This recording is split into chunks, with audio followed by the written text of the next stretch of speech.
La pantalla de mi celular iluminaba mi rostro en la oscuridad del apartamento polaco. Eran las 3 de la madrugada y mis dedos temblaban mientras escribía el mismo mensaje por X veces mamá. Creo que no voy a volver a volver a escribir. Borrar de nuevo. El olor a humedad de ese departamento viejo me ahogaba. Y afuera, la nieve caía como una maldición interminable.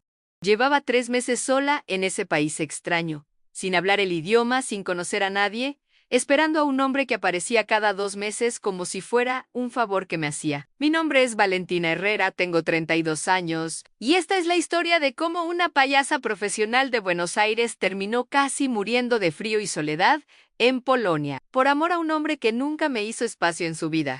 Pero déjenme contarles desde el principio, porque para entender cómo llegué a ese punto, necesitan conocer quién era yo antes de convertirme en un fantasma viviente. Crecí en un pueblito del interior de la provincia de Buenos Aires, un lugar donde las chicas de mi edad se casaban a los 20, trabajaban en la panadería del barrio y soñaban con tener una casa propia algún día.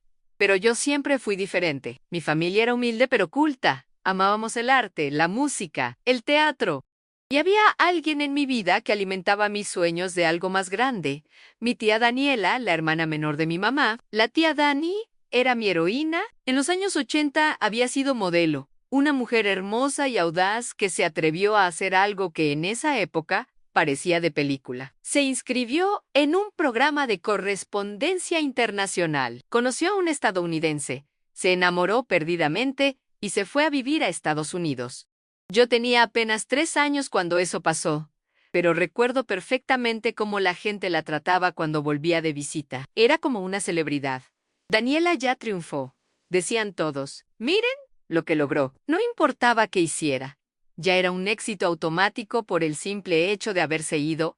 Yo la adoraba. Le mandaba cartas, dibujitos, le decía que cuando fuera grande me iría a vivir con ella. En mi imaginación de niña, irse del país era sinónimo de aventura, de éxito, de una vida extraordinaria. Esa semilla se plantó muy profundo en mí, aunque en ese momento no lo sabía. Crecí escuchando casi pura música en inglés. Estudiábamos películas extranjeras. Había en mi familia, y creo que en nuestra cultura argentina en general, una especie de síndrome del colonizado, como si lo de afuera siempre fuera mejor, más valioso, más digno. Lo nuestro era en común, lo de ellos era especial. Cuando cumplí 20 años, me fui a Buenos Aires.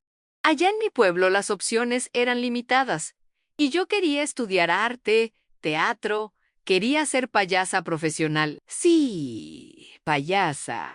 No la típica de fiestas infantiles, sino payasa de hospital, de intervención social, de transformación. En Buenos Aires encontré escuelas gratuitas, me formé con grupos increíbles, estudié folclore argentino, cultura latinoamericana. Durante un tiempo me volví súper nacionalista. Pensé, ¿para qué quiero irme? Puedo crecer acá, puedo tener mi vida acá.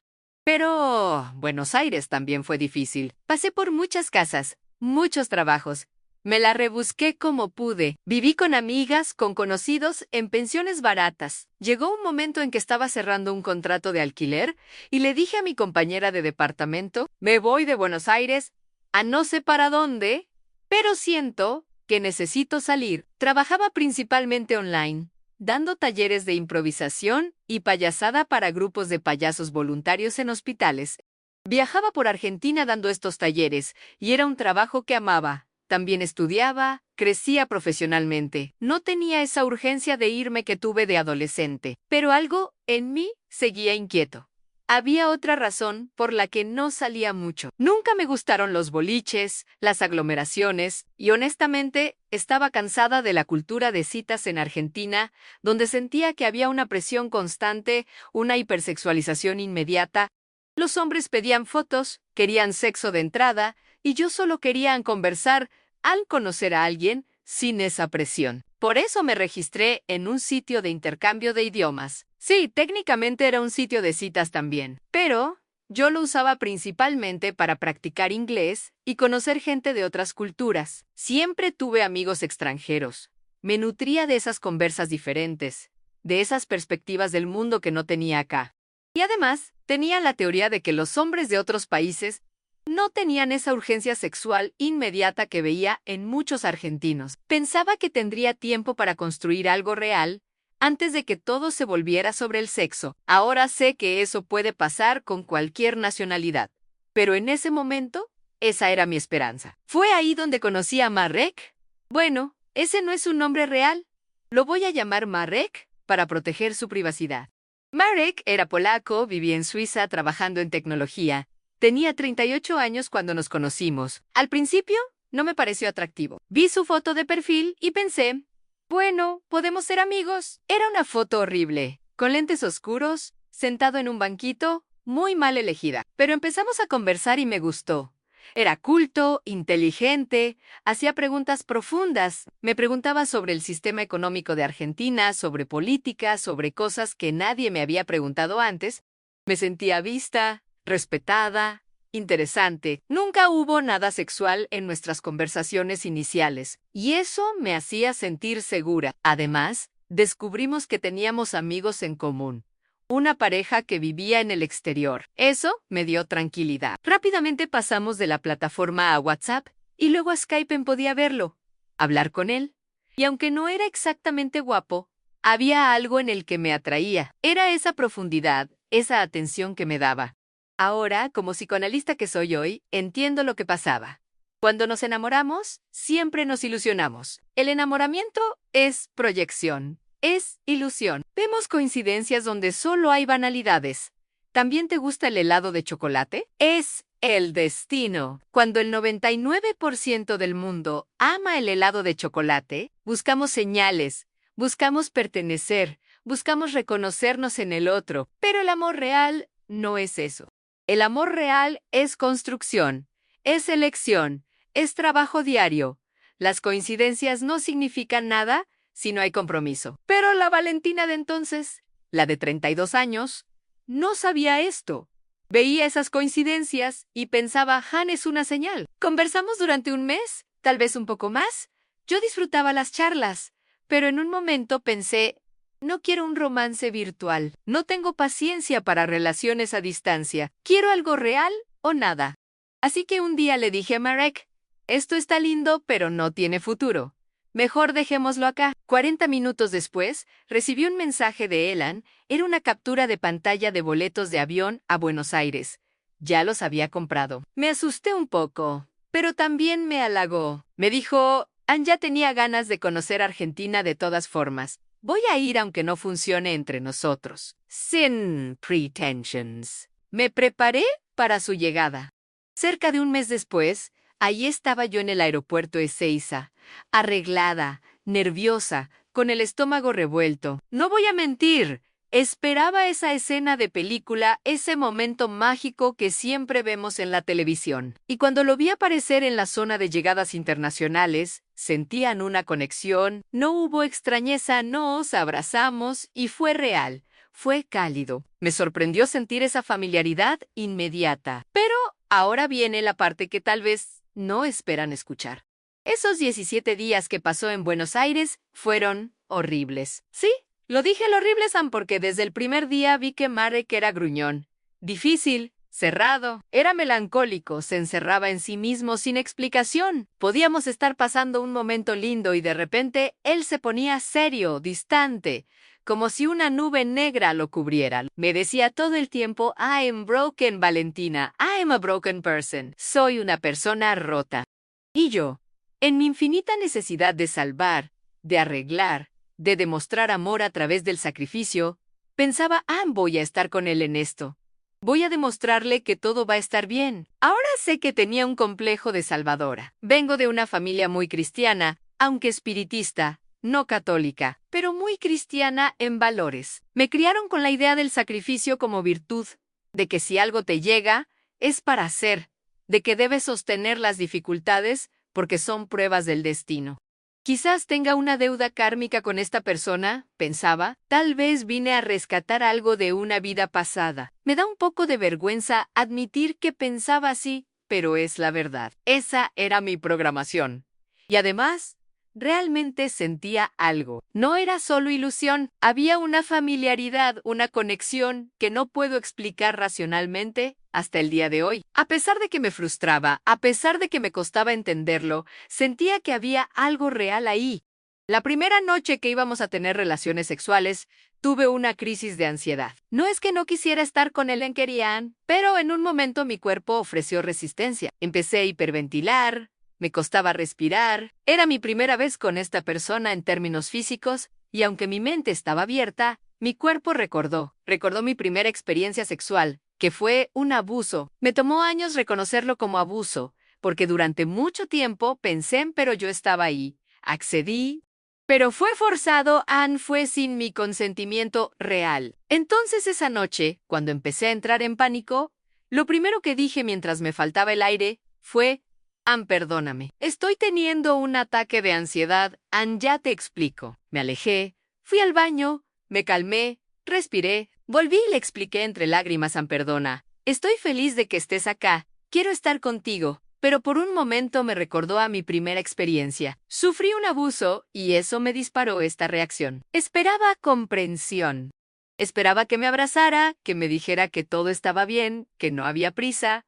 En cambio, se ofendió.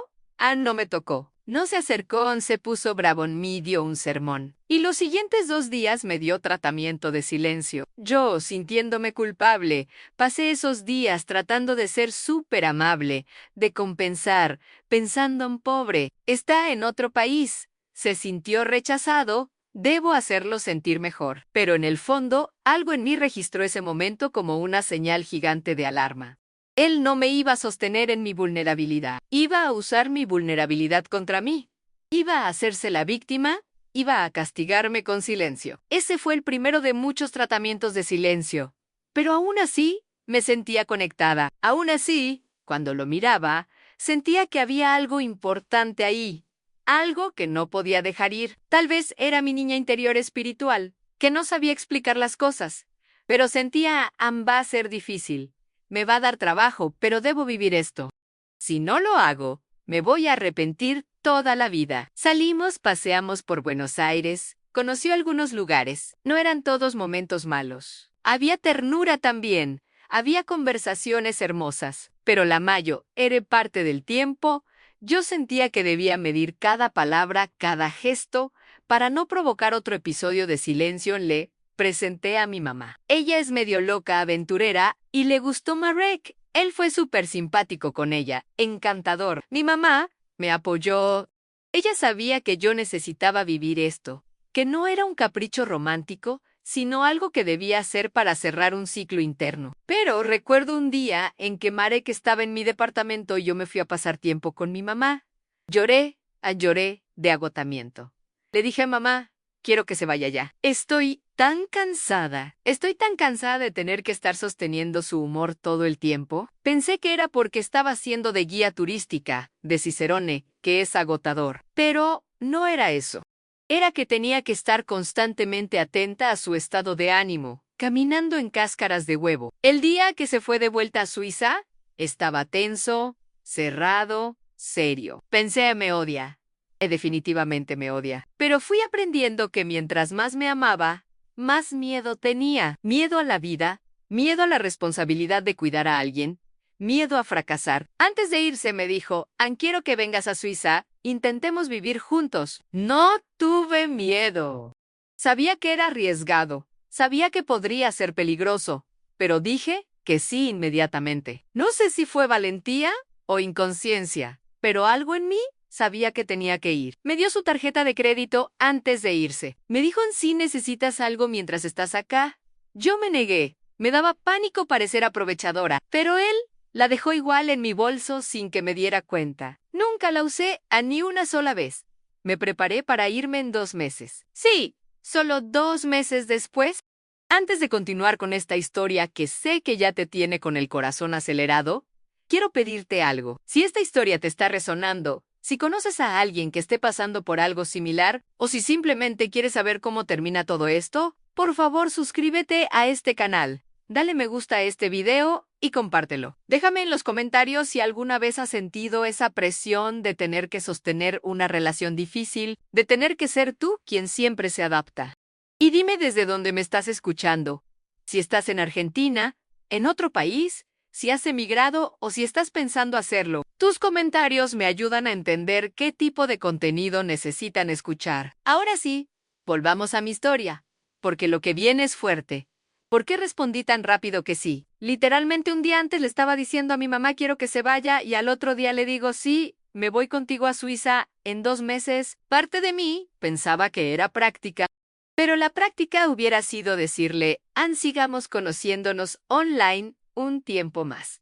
Veamos cómo va. Lo práctico hubiera sido no desarmar toda mi vida por alguien que conocí hace 2 meses. Pero no fui práctica. Fui impulsiva. Soy geminiana y cuando sopla el viento, yo voy con el viento. Es una energía casi caótica. Además, estaba en un momento de mi vida profesional donde estaba floreciendo. Me estaban llamando de varios lugares para dar talleres, estaba creciendo en las redes sociales, estaba empezando a cosechar años de trabajo duro. No estaba huyendo de nada malo. Al contrario, creo que precisamente por eso me sentí libre de arriesgarme. Pensé, no le debo nada a nadie, no tengo ataduras, puedo permitirme esta aventura si sale mal, vuelvo. No es el fin del mundo. Claro que también estaba esa vocecita interna que susurraba sobre destino, sobre almas gemelas, sobre misiones kármicas, pero sobre todo, estaba esa sensación visceral de que si no iba, me iba a quedar con la duda para siempre, y eso me iba a carcomer. Entonces hice mis maletas. Y acá viene algo que hasta me da risa, pero también tristeza recordar. Hice una lista de todo lo personal que podría necesitar y lo compré antes de irme. Giletes, toallas sanitarias, shampoo, acondicionador, pinzas de depilar, todo. Fui con mi mamá a una perfumería barata en las afueras de Buenos Aires y compré provisiones para 1 año. ¿Por qué? Porque pensé en, si estoy allá y tengo que pedirle plata para comprar una toallita, voy a sentir que perdí mi dignidad. Necesitaba sentir que al menos en lo básico, en lo más íntimo, no dependía de Elan. Esa fue mi forma de intentar proteger algo de autonomía. Llegué a Suiza con esa maleta llena de cosas personales y con la reserva de dinero que tenía ahorrada en el banco. Dinero suficiente para comprar un boleto de vuelta, si todo salía mal. Eso me daba un poco de tranquilidad. Teníamos 3 meses como turista para decidir qué hacer. En Europa, puedes entrar sin visa y quedarte 90 días. Esos fueron los 3 meses que cambiarían mi vida para siempre. Pero no como yo esperaba. Cuando llegué al aeropuerto de Zúrich, Marek me recibió con prisa. Vamos, vamos, vamos al auto. Ni un abrazo romántico, ni un momento de pausa en solo prisa. Me llevó a su departamento y básicamente me dejó ahí. Se fue directo a su computadora a trabajar. Había conseguido permiso para trabajar desde casa ese día, lo cual fue generoso, pero igual me dejó sola encerrada mientras él trabajaba. Y lo que más me impactó, lo que me dolió profundamente, aunque parezca una tontería, no había ningún espacio para mí en ese departamento, ninguno. No había un cajón en el armario donde pudiera poner mi ropa interior. No había un estante en el baño para mis cosas nadan. Tuve que mantener todo en mi maleta. Durante mucho tiempo viví de la maleta, y era simbólico, ¿entienden? No era solo un tema de espacio físico. Era que no había espacio para mí en su vida. Él insistió en que fuera, me dijo que me amaba, pero no hizo lugar para mí en la segunda semana que estuve allá. Me llevó a cumplir un sueño suyo, a comprar una motocicleta. Una Harley Davidson enorme, potente, hermosa, con espacio para una sola persona, otro símbolo. Yo estaba ahí parada mirando esa moto pensando, ¿y yo dónde me subo? Me convertí en la novia argentina y eso lo envanecía. Cuando salíamos con sus amigos y me presentaba, podía ver ese brillo de orgullo en sus ojos. No por quién era yo, sino por lo que yo representaba a la exótica latinoamericana que había venido desde tan lejos por él. Rápidamente me convertí en ama de casa. Limpiaba, cocinaba, esperaba. Él trabajaba yo esperaba. Empecé a buscar trabajo, empecé a contactar a amigos de amigos que vivían en Suiza, construyendo una red por si acaso. Porque en el fondo siempre supe que en cualquier momento podría necesitar salir corriendo. Los tratamientos de silencio continuaron. Cualquier cosa que yo dijera podía ofenderlo. Bajar el volumen de la música cuando estaba alta podía resultar en 2 días sin hablarme. Literalmente 2 días de vivir con alguien que no te dirige la palabra, que te ignora como si fueras un mueble. Pero de vez en cuando había momentos de ternura. Preparaba la cena, me miraba con amor, teníamos conversaciones profundas, y en esos momentos mi cerebro liberaba toda la dopamina acumulada de la tensión. Era como ganar la lotería después de estar muriendo de hambre. Esa migaja de afecto se sentía como un festín. Y me volví adicta a eso, al ciclo de tensión y alivio.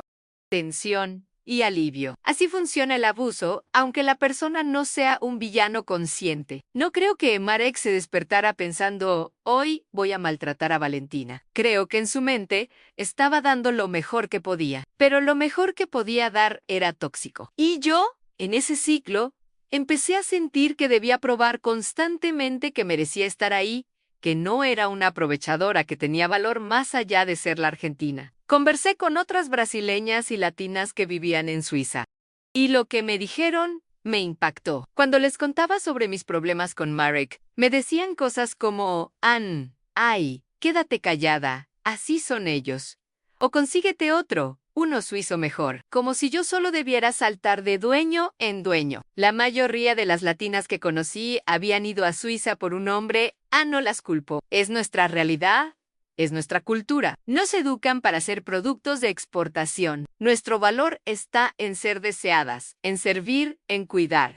Si alguien nos quiere, especialmente un extranjero, ya lo logramos. Recibía mensajes de amigas en Argentina, consígueme un gringo, como si eso fuera la solución a todos los problemas. Y conocí historias perturbadoras, alemanes y suizos que específicamente buscaban latinas porque las consideraban más sumisas, más femeninas, más activas sexualmente que las europeas. Un alemán que conocí no dejaba a su esposa brasileña hablar portugués en la casa con su propio hijo.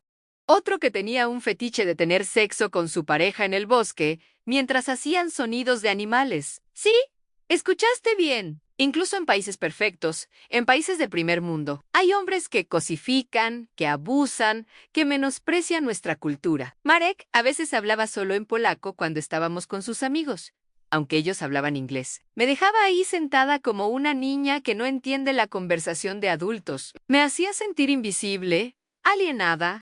Y el idioma, déjenme decirles, es poder. Es más importante que el dinero cuando estás en el extranjero. Con el idioma consigues trabajo, pides ayuda, te defiendes. Sin él, estás completamente vulnerable.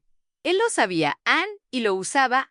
Criticaba mi ropa. Decía que parecía pobre porque tenía un abrigo con una pequeña costura rota. Decía que mis colores eran demasiado brillantes para Suiza.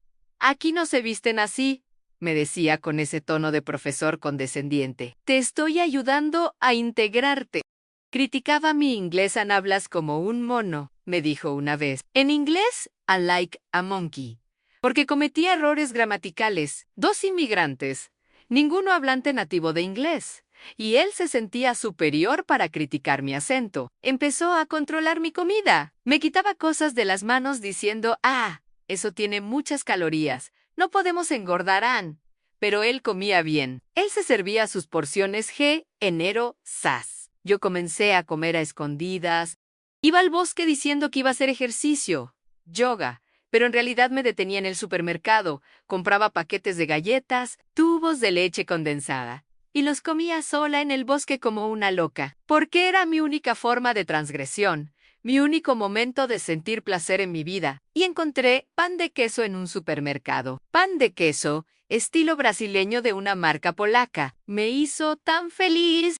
Le propuse, hagamos un ritual. Compremos pan de queso cada sábado, pongamos música, hagámoslo juntos para que yo me sienta un poco en casa. Dijo que sí, pero cuando quería hacerlo, me decía no, tiene muchas calorías. No podemos. Entonces también comía pan de queso a escondidas. Viví en Suiza, en el país de los cuentos de hadas, de las montañitas, de las vacas con campanitas, del chocolate y el queso fondo. Y nunca comí fondue.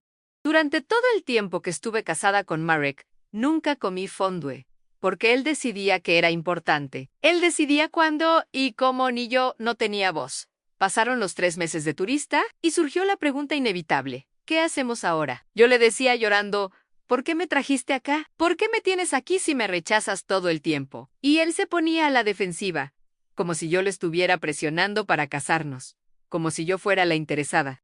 Pero era él quien me había pedido que fuera. Era él quien había comprado esos boletos impulsivamente. Empezó a hablar de opciones, y todas las opciones involucraban que yo me quedara en Polonia, en el país de El Ano, Suiza, donde él vivía y trabajaba. En Polonia me explicó que tenía un departamento allá que todavía estaba pagando. No tenía nada dentro, solo un colchón inflable viejo. Ni siquiera tenía fregadero en la cocina. Pero me dijo, puedes conseguir visa de estudiante en Polonia. Puedes estudiar polaco allá. Y yo, en mi ingenuidad, pensé que era perfecto. Pensé, vamos a poder tener espacio para conocernos sin la presión de vivir juntos. Voy a poder sumergirme en su cultura, entender su alma. Y vamos a poder visitarnos, tener una relación más sana. Qué equivocada estaba. Manejamos hasta Polonia. Fueron muchas horas de viaje. Para mí, todo era fascinante, completamente diferente a Argentina, a Suiza, a todo lo que conocía. Polonia es un país de Europa del Este con una historia tan pesada, tan densa. Cuando llegamos, fuimos directo a las oficinas de inmigración para solicitar la visa de estudiante. Me explicaron el proceso, me dijeron que todo estaba en orden, pero luego dijeron algo que me heló la sangre. A partir de ahora, no puedes salir de Polonia. Me entró pánico. ¿Cómo que no puedo salir? Mientras tu visa esté en proceso, debes permanecer en el país. Los procesos burocráticos en Polonia son muy lentos. Puede tomar más de 1 año. Spoiler, terminé mi curso completo de 1 año y 8 meses, y la visa todavía no había salido. Pero estaba en proceso, así que no podía irme. Cuando Marek tuvo que regresar a Suiza, me dijo, vengo cada 15 días. Yo asentí, pensando que era razonable, pero cuando llegó el momento de despedirse y yo, con ansiedad, le pregunté, entonces, en 15 días estás acá, ¿verdad? Me miró con esa mirada fría que ya conocía y dijo, depende del trabajo. No sé cuándo vuelvo. Y se fue. Me dejó sola. En Polonia sin hablar polaco, sin conocer a nadie, en un departamento vacío que olía a humedad. Recuerdo ese momento como si fuera ayer. El olor a moho, que es un olor muy presente en Polonia por la antigüedad de los edificios y la humedad del clima. Recuerdo la sensación de angustia, de soledad absoluta. Me quedé parada en medio de ese departamento preguntándome, ¿qué hice? Iba a entrar en una crisis tan grande que no sé ni cómo describirla. Pero puse música argentina bien alta, música de mi tierra, para tratar de apropiarme del espacio. Estoy acá. Estoy viva. ¿Estoy acá? Estoy viva. ¿Va a estar bien? Va a pasar. Pero empezaron las crisis de ansiedad. Crisis de angustia. Pasaron 3 meses prácticamente sin conocer a nadie, sin hablar con nadie. Desesperadamente busqué argentinos en grupos de Facebook. Publican, hola, soy Valentina, soy instructora de yoga. Voy a estar todos los jueves frente al supermercado Biedronka. Doy clases por 20 zlotys. El que quiera puede venir. Empezaron a aparecer algunas latinas, algunas brasileñas, algunas colombianas. Y honestamente, con algunas me sentí aún más sola. Porque había una competencia tóxica, una mentalidad de escasez. Pero esas clases se convirtieron en mi único motivo para levantarme de la cama. Porque llegó un punto donde no veía diferencia entre estar viva o muerta. No le importaba a nadie si me levantaba o no, si comía o no, si existía o no. Y luego llegó el invierno. Nadie me había advertido que el problema del invierno en Europa no es el frío, es la oscuridad. A las 4 de la tarde es de noche. 4 de la tarde, tu día se acabó. Tu cerebro se confunde. Tu sistema hormonal se altera. Científicamente está comprobado que afecta la producción de serotonina, de melatonina. Entras en un estado depresivo casi automático. Yo, que nunca había tenido depresión en mi vida, que siempre fui una persona alegre, empecé a sentir una tristeza tan profunda que me asustaban. Empecé a rasguñarme. a gritar, a aullar de dolor. Una angustia invisible que solo había visto en películas. En el edificio donde vivía, había una viejita polaca que sufría del mismo mal que yo. Ann sufría de soledad. Todas las tardes golpeaba desesperadamente las puertas del edificio. ¡Pam! ¡Pam! ¡Pam! ¡Pam!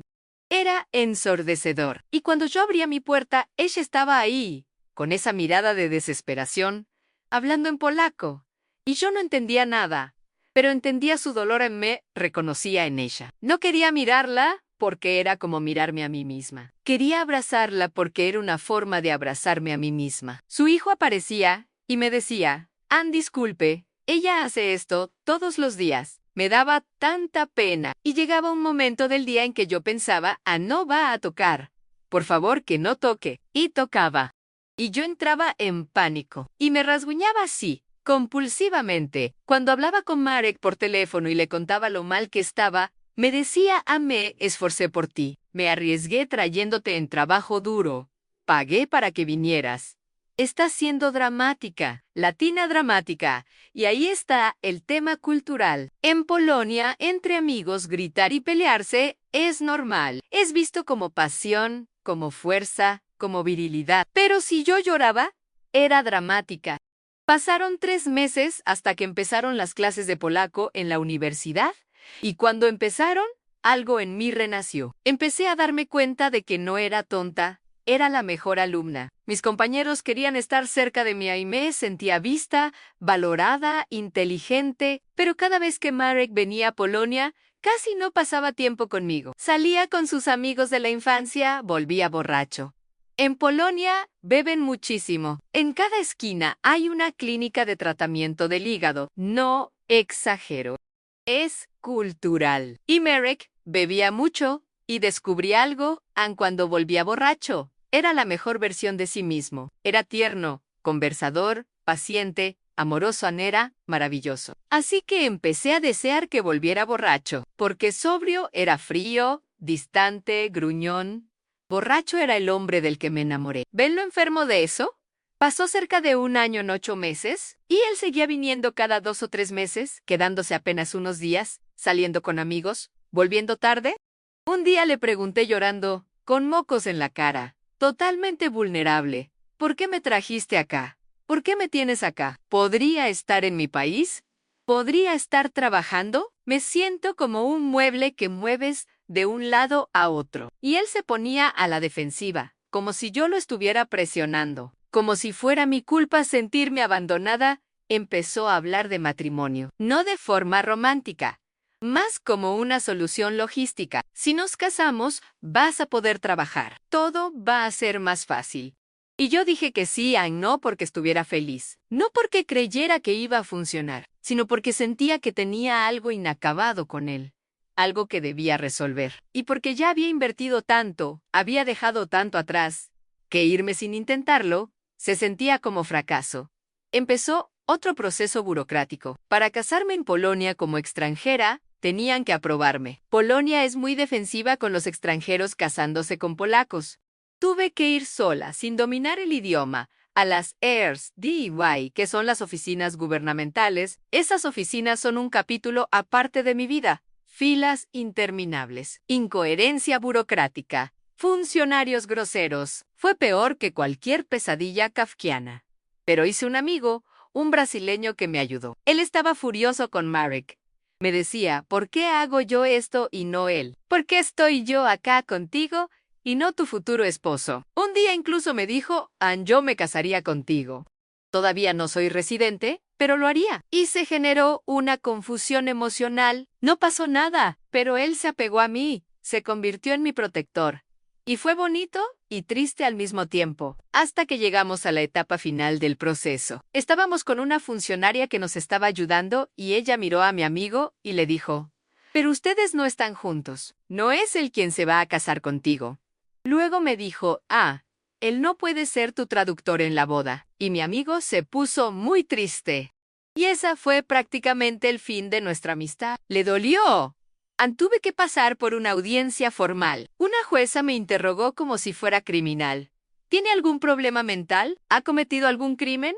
¿Alguien de su familia tiene alguna enfermedad? Tenías que responder no a todo para que te aprobaran. ¿Me aprobaron? Nos casamos en el juzgado. Marek llamó a algunas personas que él conocía, aunque dijo que no quería mucha gente. Dijo que no quería fotos, pero una amiga fue y tomó 2 fotos. Esas son las únicas que tengo. Y cuando volvimos al departamento después de la ceremonia, se sentó a jugar videojuegos. Se veía tenso, triste, como arrepentido. En nuestra luna de miel, mi esposo jugó videojuegos y empezó a tratarme aún peor. A las pocas semanas volvimos a Suiza, ahora yo como su esposa, con permiso de residencia en proceso. Y cuando llegamos a su departamento en Suiza, vi que la nevera estaba exactamente igual que 1 año y 8 meses atrás, mugrienta, podrida, como en esos programas de acumuladores, y seguía sin haber espacio para mi ropa. Tuve una crisis. Agarré mis cosas y dije, me voy. No puedo más. Él se enojó, pero luego dijo, ok, voy a arreglar espacio para ti. Pero yo estaba tan cansada, tan exhausta, tan triste. Le dije, necesito irme. Durante el mes siguiente, estuvo cada vez más distante, más tratamientos de silencio. Más frialdad. Un día lo enfrenté. Tenemos que hablar, ¿no? Esto está muy raro. Estaba en la cocina. Se volteó y me miró con odio. Odio puro, no entendía por qué, pero vi odio en sus ojos. Esperé a que se fuera a trabajar. Llamé a una amiga. Ven a buscarme. Necesito irme. Empaqué mis cosas como en un sueño. Todo se sentía surreal. Mi amiga me llevó a su casa. Me dio una pastilla. Es solo para que duermas, para que te calmes. Después descubrí que era un antipsicótico. Dormí, pero desperté sin sentir la mitad de mi cuerpo. Estaba medio dormida, medio despierta, bizarro. Logré anticipar mi boleto de avión a Argentina con ayuda de otra amiga. Pero cuando hice la reserva, la aerolínea le avisó a Marek. Me llamó furioso. Deja de ser dramática, ven acá. Tenemos que hablar, le dije. No voy a volver. No voy a volver. Tenía miedo de que apareciera. No podía dormir. Fui al aeropuerto con pánico. Y volví a Argentina, pero volví muerta. Volví como un zombie. Mi familia vio a un cadáver. Mi mamá puso su mano en mi cabeza rezando, por favor Dios, ayuda a mi hija. Y ella no es ni siquiera evangélica, pero estaba desesperada. Yo había vuelto sin alma y aún sentía miedo. Aún sentía que él tenía algún tipo de dominio sobre mí. Nunca hubo violencia física, pero hubo tantas opresiones pequeñas, tantas violencias psicológicas, que me sentía destruida. Pasaron algunos meses. Él me contactó a través de mi hermana. Ella me convenció de hablar con él, y era otra persona. Estaba maravilloso, paciente, amoroso. Dijo que iba a empezar terapia.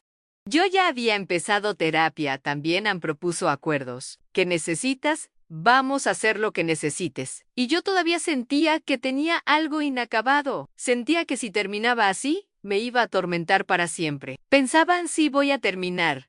Necesito terminar mirándolo a los ojos, recogiendo mis cosas, haciéndolo bien.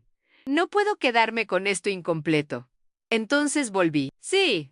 Volví. Cumplió algunos acuerdos al principio, pero nada relevante. Seguía habiendo tratamientos de silencio, pero estaba tratando de ser más presente, más afectuoso. Y yo empecé a trabajar. Conseguí trabajo como niñera de una familia persa. Tenía que salir a las 3:30 de la madrugada para llegar a tiempo. Y era una criatura mimada que me gritaba, me escupía, me golpeaba. Pero logré manejarlo. Y me sentía aliviada cuidando a ese niño malcriado porque me daba menos trabajo que mi esposo. Luego conseguí trabajo en un gimnasio como instructora de yoga. Y después, una ONG suiza me contrató para dar talleres de payasada terapéutica a refugiados e inmigrantes. Y ahí renací un poco porque en esa ONG me valoraban. Me veían me respetaban. Pensé, existo, soy importante, tengo voz. Marek se sentía orgulloso porque esposa payasa no era respetable, pero esposa psicoanalista, sí, Entonces me apoyó para que estudiara psicoanálisis. No pude entrar a psicología formal, pero entré a un instituto de psicoanálisis. Y ahí encontré mi camino. Empecé a estudiar, a trabajar con personas que habían vivido contextos de guerra, de trauma, y me di cuenta de que tenía herramientas, pero necesitaba más.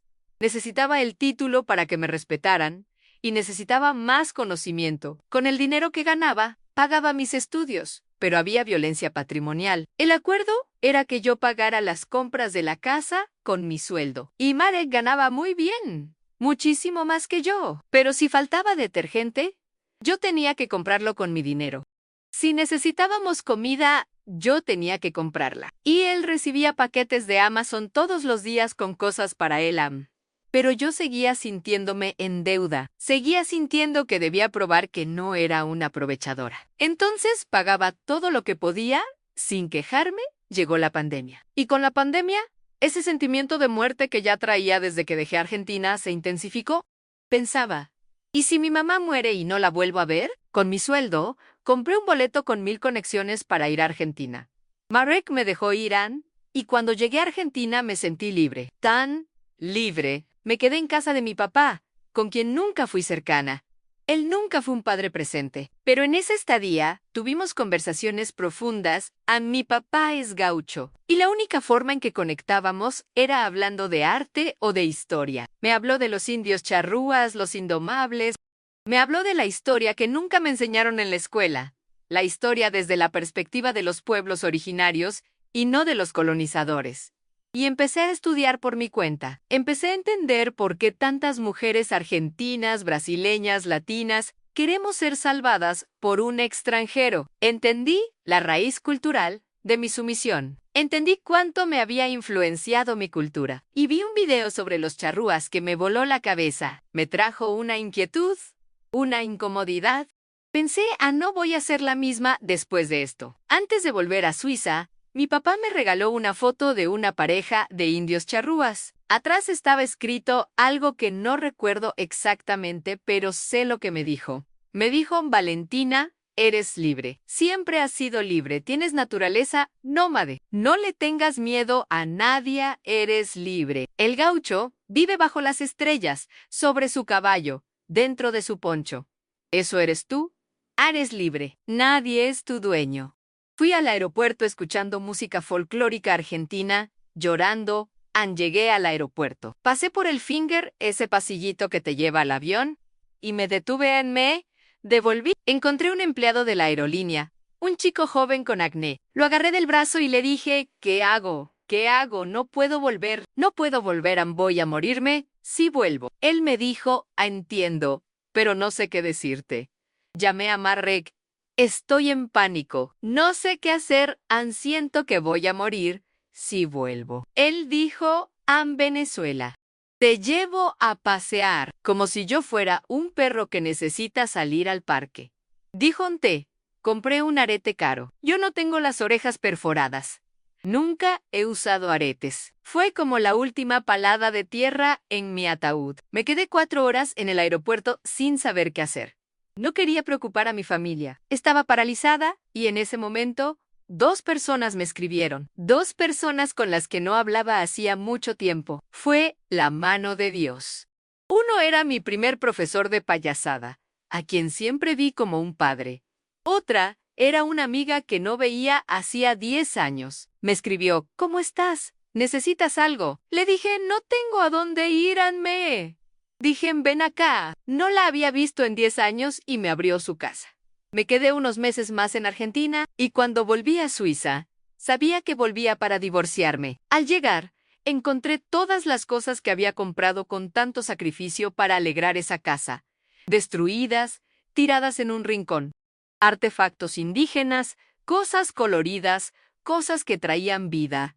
Él siempre decía que estaba agradecido por ellas, pero ahí estaban, rotas. Le pregunté con calma, ¿quieres que me vaya? Me voy a casa de mi amiga. Dijo, no, quiero que te quedes. Pero esto fue culpa de tu comportamiento. Mi comportamiento de no haber vuelto cuando él quería. Me quedé pero en shock planificando, esperando el momento perfecto para decir, se acabó. Y ese momento nunca llega. Muchas mujeres esperamos el momento perfecto para separarnos. Esperamos que pase la Navidad, que pase el cumpleaños de alguien, que pase las vacaciones, pero no hay momento perfecto. Después de una sesión de terapia, donde me vi en el espejo y vi un cadáver, donde entendí que mi destino con él era la muerte literal. Llegué a casa y le dije, se acabó. Lloró mucho, no tuvo reacciones violentas. Solo lloró e intentó convencerme. Me prometió mundos y fundos, pero yo sabía que era vida o muerte. No era voy a ser más feliz. Era voy a sobrevivir o voy a morir. Literalmente empezamos el proceso de divorcio. Me dijeron que tomaría 4 meses mientras se procesaban los papeles. 4 meses viviendo con él. Una amiga peruana me dijo, ven a vivir conmigo. Y me fui, y con ella renací de verdad. Comí raclette, comí fondue. Hice cosas que nunca había hecho en todo mi tiempo en Suiza. Ella llenó su casa con mis cuadros. Me preguntaba dónde quería poner los muebles. Me hacía sentir que importaba. Me dijo, Ana, así es como es ser amada. Esto es lo normal. El proceso de divorcio fue otra violencia. Si no hablas el idioma, te tratan con impaciencia. Marek me mandaba mensajes bravos pidiendo documentos todo el tiempo. Mi amiga peruana me ayudó con todo. Caminaba 3 horas en tren conmigo para ir a resolver trámites.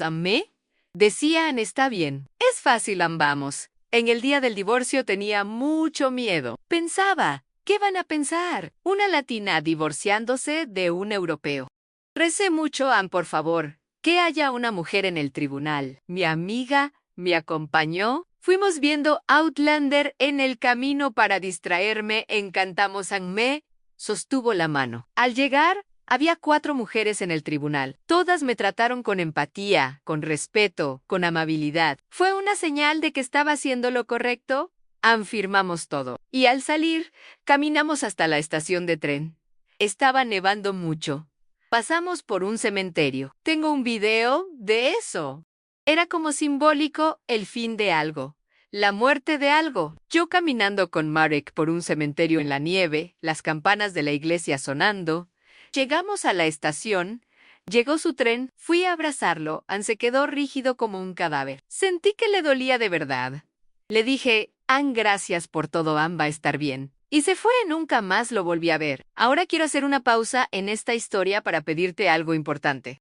Si has llegado hasta acá, si esta historia te ha movido algo por dentro, si conoces a alguien que esté pasando por una relación donde siente que debe sostener todo el tiempo, donde se siente invisible, por favor comparte este video, dale like, suscríbete y sobre todo, déjame un comentario contando tu experiencia. ¿Has estado en una relación donde tenías miedo de meter la llave en la puerta porque tu pareja estaba dentro? ¿Has sentido esa angustia de tener que medir cada palabra? Cuéntame. Tu historia importa. Y recuerda, si cuando llegas a casa y tu pareja está ahí, tu corazón se acelera de ansiedad, no de amor, es hora de irte. Esa es la prueba de la llave. Si pones la llave en la cerradura y sientes miedo, sepárate. Ya es tiempo. Ahora sí, volvamos al final de mi historia, que me hizo finalmente dejarlo varias cosas. Mi autoestima estaba mejor gracias a mi trabajo, a mi estudio, pero sobre todo, fue un abrazo. Cuando estuve en Argentina esa última vez, un amigo me abrazó. Me abrazó fuerte. Y cuando se separó, estaba sonriendo. Sonriendo como un sol.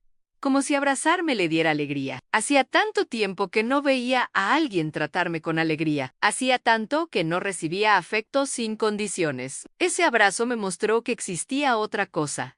Que el afecto real existe. Que la alegría existe. Que hay gente que te va a abrazar y va a sonreír porque eres tú. Y mi terapeuta me dijo algo que nunca olvidaré. Lo normal en una relación es que sea fácil.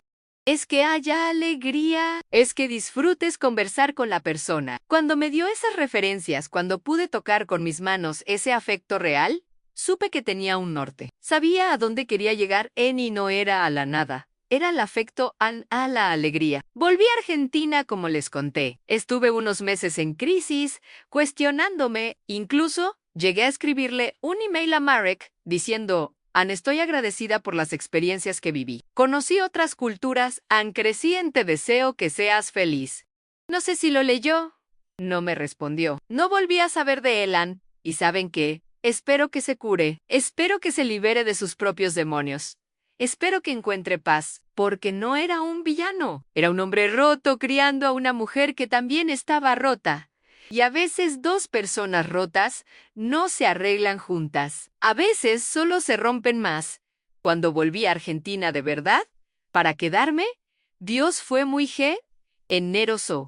Una amiga que había hecho online una inmigrante que conocí por mi canal de YouTube, donde hablaba de la vida en Polonia. Me ayudó a editar y diagramar el libro que escribí sobre mi experiencia, y ella usó su red de contactos para conseguirme clientes. El día que llegué del aeropuerto, fui directo a un Airbnb y di mi primera clase de yoga a un grupo de latinoamericanos en Edimburgo que ella me consiguió.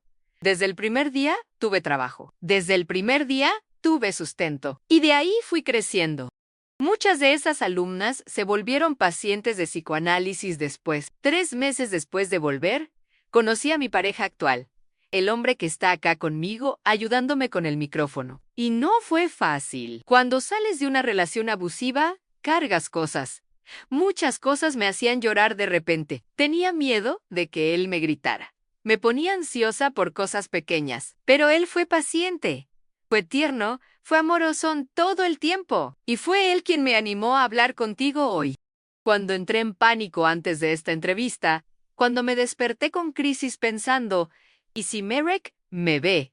¿Y si se enoja? Él me abrazó y me dijo, «Ah, es tu voz. Debes usar tu voz. Vas a ayudar a otras mujeres. Esto pasa porque las mujeres se callan, hablan, y por eso estoy acá». Una vez me preguntaron, ¿qué planes tienes para el futuro? Y yo te digo, mi plan es seguir ayudando a mujeres. Es seguir creciendo en mi trabajo, resignificando el dolor a través de la alegría, que es mi especialidad. Trabajo mucho con personas víctimas de violencia o trauma, especialmente con inmigrantes. Hoy vivo en una casa ecológica hermosa que tiene espacio para grupos terapéuticos. La llamo Casa de Educación Emocional para Adultos, porque hay muchos proyectos sociales para niños, pero los adultos también necesitamos aprender a manejar nuestras emociones. Doy sesiones online principalmente, y mi intención es seguir usando mi voz de esta forma. Si quieres contactarme, me encuentras en Instagram como @valentina.herrera.libre. Tengo videos viejos en YouTube de cuando vivía en Suiza y Polonia, donde hablo de filosofía, de comportamiento, de la experiencia de inmigración. Y si quieres leer mi historia completa, mi libro se llama Inmigrantes sin Sol y está disponible en Amazon en versión impresa y digital para muchos países. También estoy empezando grupos terapéuticos online en junio, enfocados en estudio de las emociones y comunicación para relaciones. Y sí, estoy pensando en tener hijos con mi pareja. Es la primera vez en mi vida que pienso en eso. Es la primera vez que me siento segura para construir algo así. Antes de terminar, quiero decirte algo que aprendí y que espero que te lleves de esta historia, aún en una relación de amor, aún sin golpes, aún sin violencia física. La tristeza de estar sin voz te puede matar. Literalmente, hubo momentos en Polonia donde miré puentes y pensé, ¿y si salto? Hubo momentos en Suiza donde miré desde ventanas altas y pensé lo mismo. El peligro era ese no Marek golpeándome, sino yo perdiéndome tanto que dejara de querer existir. Entonces, si estás en una relación donde sientes que no tienes voz, donde tienes miedo de la reacción de tu pareja, donde caminas en cáscaras de huevo, donde te rascas compulsivamente o comes a escondidas, por favor escúchame. No subestimes la capacidad que tienes de aguantar, pero tampoco subestimes cuánto te puede destruir la tristeza. Las circunstancias te pueden matar, incluso si la persona no te toca. Y otra cosa, no hay momento perfecto para irte. No va a llegar el día en que te sientas lista. Vas a tener miedo. Tu corazón va a acelerarse, va a ser difícil, pero hazlo igual. Yo esperé tanto el momento perfecto que casi no sobrevivo para contarlo. Cuando finalmente me fui, no me sentía fuerte, me sentía aterrorizada, pero era una cuestión de vida o muerte. Incluso si volví a Argentina sin nada, incluso si terminaba viviendo en la calle, iba a hacerlo con mi dignidad. Y eso me dio fuerzas.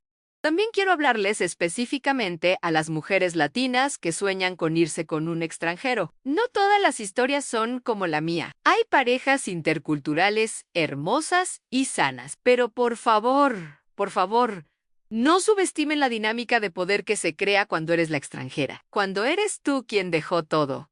Cuando eres tú quien no habla el idioma. Cuando eres tú quien no tiene familia cerca. Cuando eres tú quien depende económicamente de él. Aunque sea un hombre bueno, aunque sea amor real, esa dinámica de poder existe. Y si encima es un hombre con problemas, con traumas, con patrones abusivos, esa dinámica se vuelve peligrosa. Y culturalmente, como latinas, nos educan para servir, para cuidar, para ser deseadas. Nuestro valor está en que también atendemos a otros.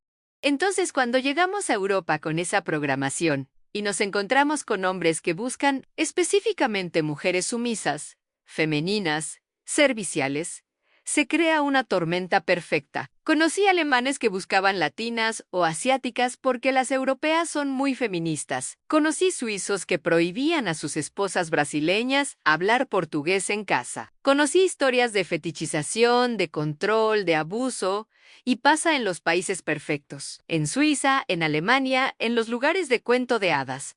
Entonces, antes de irte, pregúntate, ¿por qué quiero irme? ¿Estoy huyendo de algo? ¿O yendo hacia algo? ¿Este hombre me trata con respeto ahora, a distancia? ¿O ya hay señales de control, de celos, de posesividad? ¿Tengo un plan B? ¿Tengo dinero guardado para volver?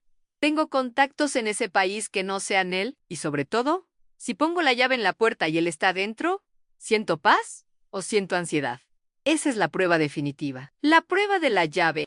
Finalmente, quiero que sepas que si estás en una relación difícil, si tu familia no entiende, si tus amigos te dicen otra vez con lo mismo, no es tu culpa. Cuando estás en el ciclo del abuso, te avergüenzas de volver a quejarte. Empiezas a fingir que todo está bien. Y tu familia no puede ayudarte porque no saben la verdad.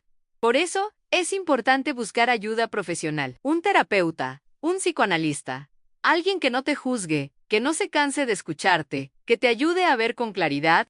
Y sí, cuesta dinero. Pero piensa en esto. ¿Vas al cine? Deja de ir, compras ese queso caro. Déjalo, invierte en ti. Invierte en tu salud mental. Porque al final, estás invirtiendo en tu vida. Yo pagué terapia cuando no tenía dinero. Andejé cosas. Hice sacrificios. Y esa terapia me salvó la vida, literalmente. También quiero hablar un momento sobre algo que descubrí estudiando la historia de Polonia y que me ayudó a entender a Marek. En Polonia, el hombre aprende que su virilidad está en ser el proveedor, en trabajar duro, en sacrificarse y en aguantar, no en la sexualidad como en Argentina o Brasil, sino en la provisión. Polonia fue desmembrada, invadida, destruida tantas veces. Marek creció cuando todavía existía el comunismo. Aprendieron a protegerse siendo defensivos, guardando recursos, desconfiando. No lo justificó, pero lo entiendo. Él tenía sus propios traumas y los proyectaba en mí. En dos personas traumatizadas no siempre se sanan juntas. A veces solo se hieren más hoy. Después de todo esto, trabajo específicamente con mujeres que están saliendo de relaciones abusivas o que están lidiando con dificultades en sus relaciones. Y también trabajo con inmigrantes que están lidiando con la soledad, con la adaptación cultural, con el trauma de dejar todo atrás, porque viví todo eso. Sé lo que es sentir que prefieres cuidar a un niño malcriado que te escupe que volver a tu casa con tu esposo. Sé lo que es comer a escondidas porque es tu única forma de sentir placer. Sé lo que es rasguñarte compulsivamente de angustia.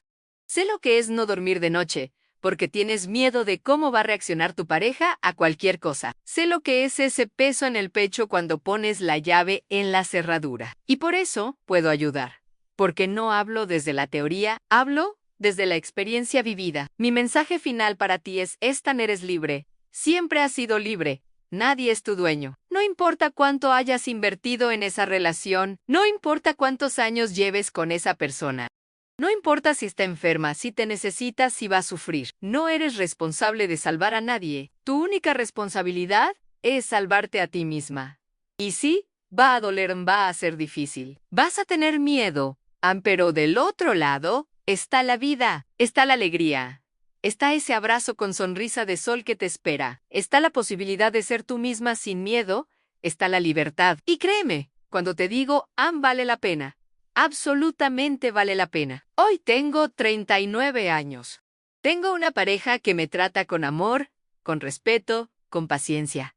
Tengo un trabajo que amo. Ayudo a otras mujeres a encontrar su voz. Escribí un libro. Estoy reconstruyendo mi vida en Argentina y, sobre todo, Tengo algo que no tenía en Suiza, en Polonia, en esos años perdidos. Tengo mi voz, tengo mi libertad, tengo mi vida y nadie me la va a quitar nunca más. Así que, si mi historia te resonó, si viste algo de ti en mi historia, quiero que hagas algo por mí, mírate al espejo. Mírate de verdad y pregúntate, ¿dejarías a esa niña que fuiste pasar por lo que estás pasando? Si la respuesta es no, ya sabes qué hacer.